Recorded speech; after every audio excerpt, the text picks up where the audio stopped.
Shri professor Manoj Kumar Jha. शुक्रिया माननीय सभापति महोदय।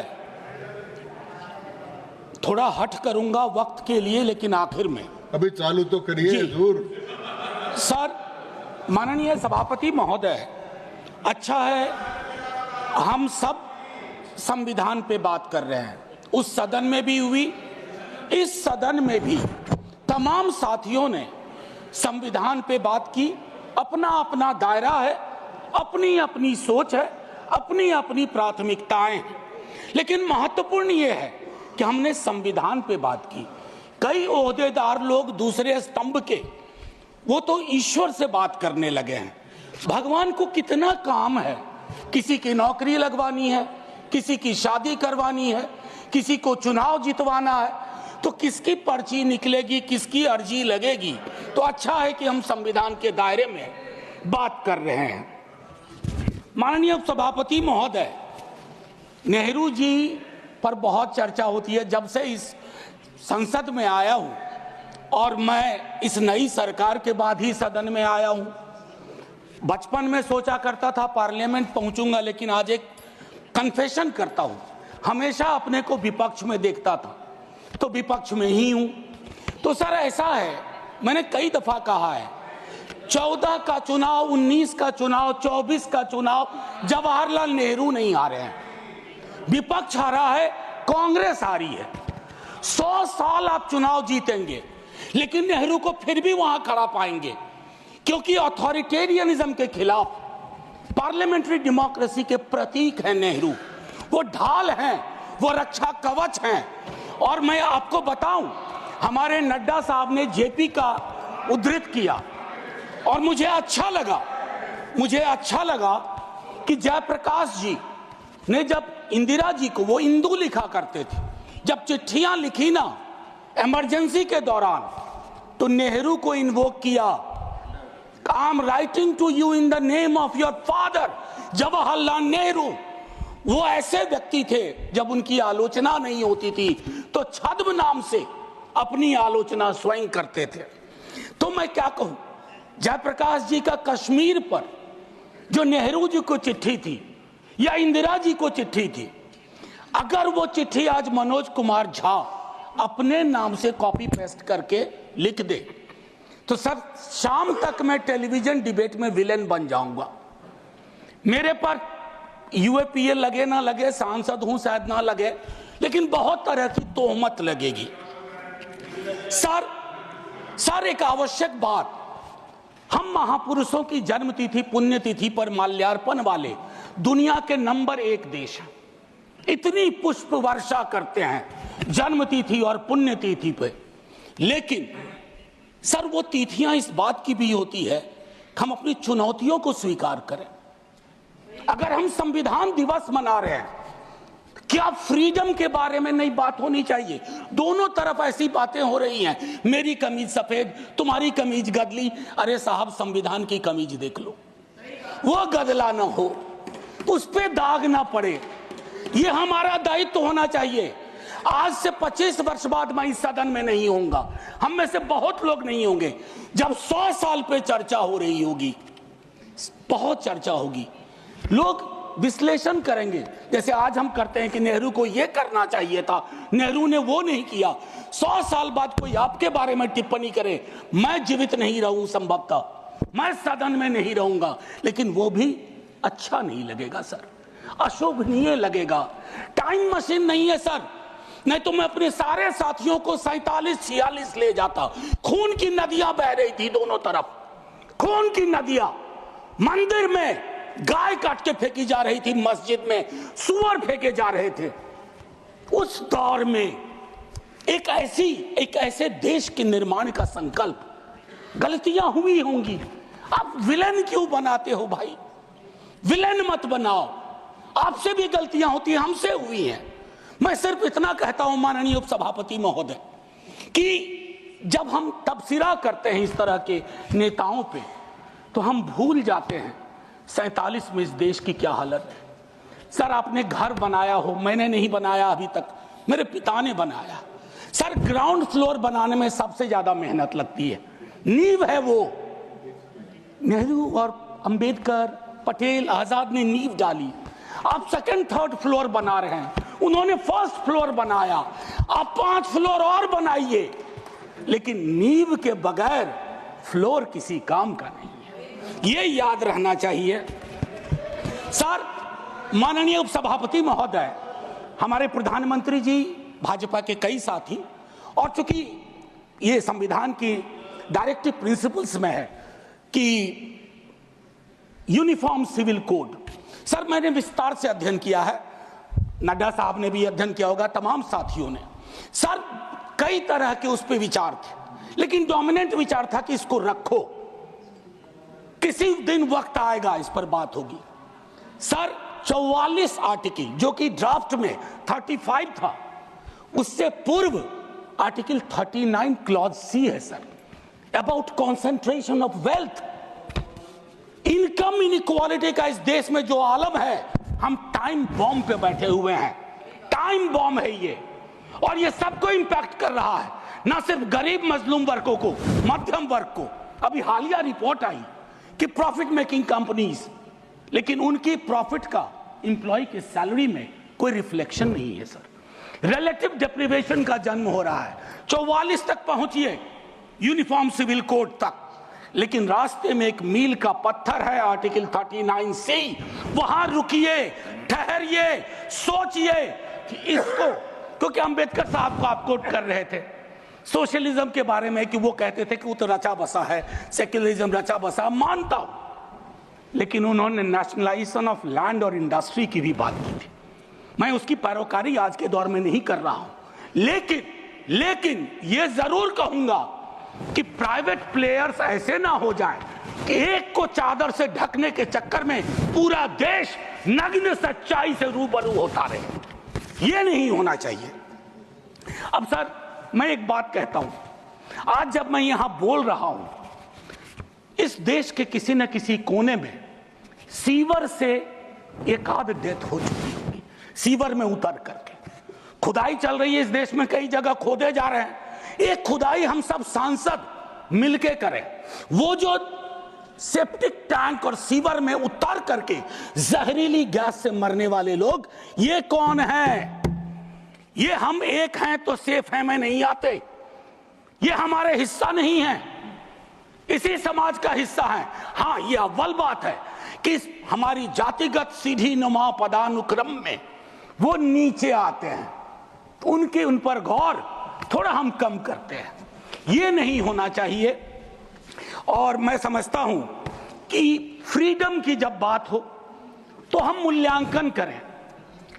फ्रीडम में हाइफन नहीं होता है, फ्री के बाद डॉम नहीं, जैसे जॉर्ज ऑरवेल की किताब में था, all animals are equal but some animals are more equal than others. इस देश में नाम और सरनेम से भी चीजें तय होती हैं। खालिद नाम है, जेल में रहोगे, सुनवाई नहीं होगी। हैदर नाम है, मीरान हैदर, नहीं सुनवाई होगी। इमाम नाम है, सरजिल इमाम, नहीं होगा। गुलफिशा होगी, नहीं होगा। तो ये सारी चीज, एक मिनट आप, मैं मेरा टाइम पॉज कर दीजिए, मेरा टाइम पॉज कर दीजिए, मेरा टाइम पॉज कर दीजिए। मैम चेयरपर्सन, मेरा टाइम पॉज कर दीजिए। मैम मैं सिर्फ इतना कहना चाहता हूं, अभी यहां बोल रहा हूं, मूलवासी बचाओ संघ मंच है छत्तीसगढ़ में, अनलॉफुल बना देते हैं आप। अरे कोई तो तौर तरीका हो, किसान विरोध करे, देशद्रोही है, विद्यार्थी विरोध करें, नौकरी के लिए नौकरी मांग रहे हैं आपसे, और कुछ तो नौकरी भी नहीं मांग रहे हैं, परीक्षा समय पर कराने की मांग कर रहे हैं। आप कह रहे हो अराजक हैं, नक्सल हैं।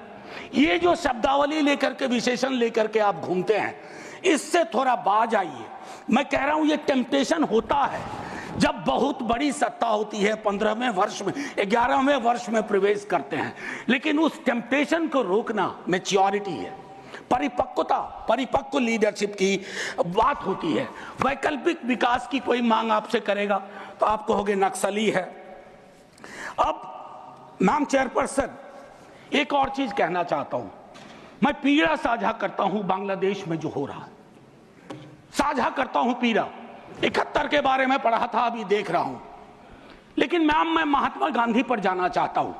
नोआखली में जब देश आजादी का जश्न मना रहा था, महात्मा गांधी नोआखली में दर दर भटक रहे थे, restoration of peace and normality.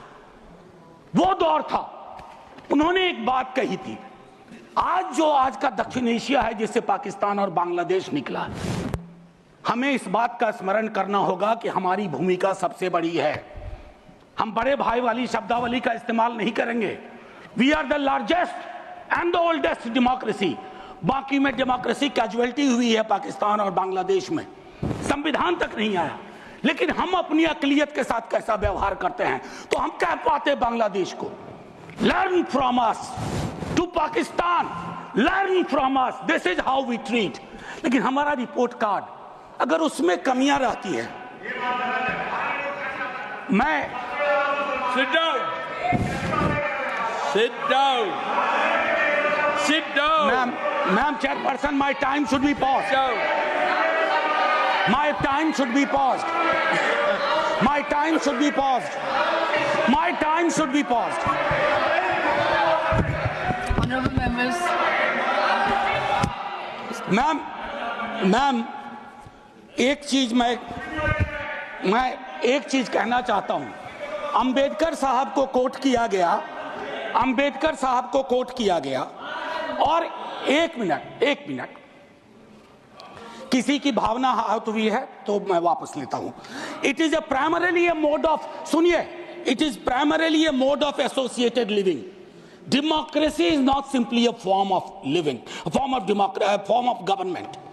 Associated living, कितना इसको अपने जीवन में उतार पाए? ऑफ कॉन्जॉइंट कम्युनिकेटेड एक्सपीरियंस, कितना उतार पाए? जातिगत जनगणना की जब बात होती है तो बट जाते हैं हम। क्यों बट जाते हैं भाई? वर्गीकरण की बात होती है, बिना जनगणना के वर्गीकरण कैसा? एनएफएस के माध्यम से एक नई रवायत का जन्म हो गया है। एक ओबीसी की लिस्ट में क्रीमी लेयर के इंटरप्रिटेशन के लिए आप राज्यों की समकक्षता इक्विवेलेंस को एक ऑर्डर के माध्यम से छुपा देते हैं। आपका दोष नहीं भी दूंगा, कहूंगा कि अधिकारी वर्ग के अंदर अभी भी वो मानस है कि वो रिप्रेजेंटेशन से परेशान होता है, चिढ़ता है, उसको लगता है ये यहां कहां आ गए। अभी बिहार में सर्वेक्षण हुआ, कई लोगों ने कहा हम तो इतने कम नहीं हो सकते। विजिबिलिटी और न्यूमेरिकल स्ट्रेंथ में फर्क होता है। विजिबल आप इसलिए अपने को समझते हैं ज्यादा कि आप न्यायालय में हैं, आप विद्यालय में हैं, आप सड़क पे हैं, आप चौक पे हैं, आप चौराहे में हैं, तो आपको लगता हम तो बहुत, हमें कम क्यों दिखाया गया? उसके इस रिश्ते को हम सबको समझना होगा। मैम चेयरपर्सन, और जो मैंने कहा conjoint experience and associated living, together with that I'll take you for a minute to what Jawaharlal ji said in the beginning of objective resolution. उन्होंने कहा, और मैं हिंदी में तर्जुमा करता हूं, कि आज जब मैं यहां खड़ा हूं तो 5000 साल का अतीत मेरे सामने खड़ा है। मैं अभिभूत भी हूं, लेकिन मेरी चिंताएं भी हैं। इन चिंताओं और अभिभूत होने के बीच किस तरह के राष्ट्र का हम निर्माण करेंगे इस संविधान सभा के माध्यम से, मैं इस चुनौती को स्वीकार करता हूं अपने साथियों के साथ। और then he mentioned oath of tennis court. मैंने इस सदन में एक दिन कहा था कि 1789 के रेवोल्यूशन के बाद जहां से लिबर्टी, इक्वालिटी, फ्रैटर्निटी आया, जवाहरलाल जी ने कहा तब के बादशाह ने वहां कमरे बंद करवा दिए कि कॉन्स्टिट्यूएंट असेंबली नहीं बैठ सकती है। एक कमरे से दूसरा कमरा, दूसरे कमरे से बरामदा, और आखिर में टेनिस कोर्ट में पूरी की पूरी असेंबली बैठी और ओथ लिया। उसको कहते हैं ओथ ऑफ टेनिस कोर्ट। उन्होंने क्यों यह उदाहरण दिया कि हमारी डेमोक्रेसी में भी कभी इस तरह के चैलेंज आ जाए तो संसद इमारत की मोहताज नहीं होगी। संसदीय लोकतंत्र इमारत की मोहताज नहीं होगी, वो इबारत देखेगी। और इबारत में फर्क है। मैम आज मैंने कहा था हट करूंगा, 1.5 से 2 मिनट और चाहिए। अब मैंने कहा कि 1 नेशन 1 इलेक्शन की बात हो रही है। उस पर विस्तार से बोलूंगा जिस दिन अगरा आया, अगर सिलेक्ट कमेटी को गया तो अलग बात है। लेकिन मैम, इस देश में 1 नेशन 1 इलेक्शन था। नड्डा साहब ने कहा, मैं मानता हूं।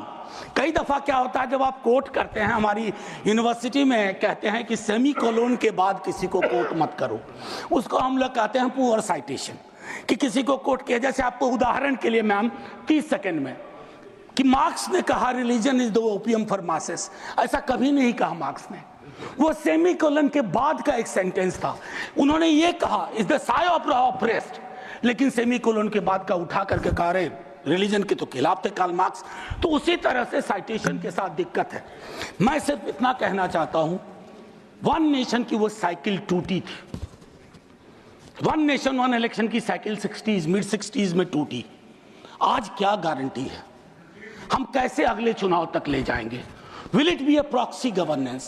Then it won't it undermine the idea of will of the people? मैं समझता हूं कि इस पर विशद चर्चा हो और तभी जाकर के एक Kindly conclude. बस अभी तो 33 सेकंड लिया है, 1 मिनट और दे दीजिए। मैम चेयरपर्सन, तारतम्य तो थोड़ा टूट जाता है, फिर भी अपनी एक बात कह के खत्म करूंगा। बाबा साहब भीमराव अंबेडकर के बचपने का एक छोटा किस्सा।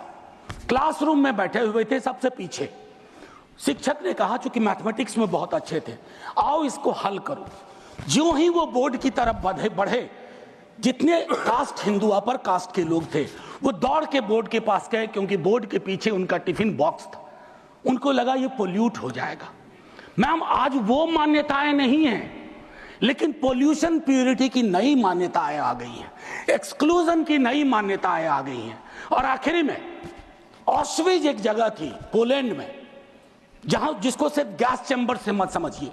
ऑस्विज के बनने में सालों की नफरत और घृणा थी, जिसका अंजाम ना सिर्फ जर्मनी में भुगता गया, पूरी दुनिया ने। तो ये नफरत घृणा, इस पर लगाम लगे ना तो हर मोहल्ले में ऑस्विज होगा। और आखिर में मैम, मैं आज जद पे अगर हूं, निशाने पे, मैं आज जद पे अगर हूं तो बदगुमान न हो, चिराग सबके बुझेंगे, ऐसी हवा किसी की नहीं होती। शुक्रिया मैम, जय हिंद। श्री अब्दुल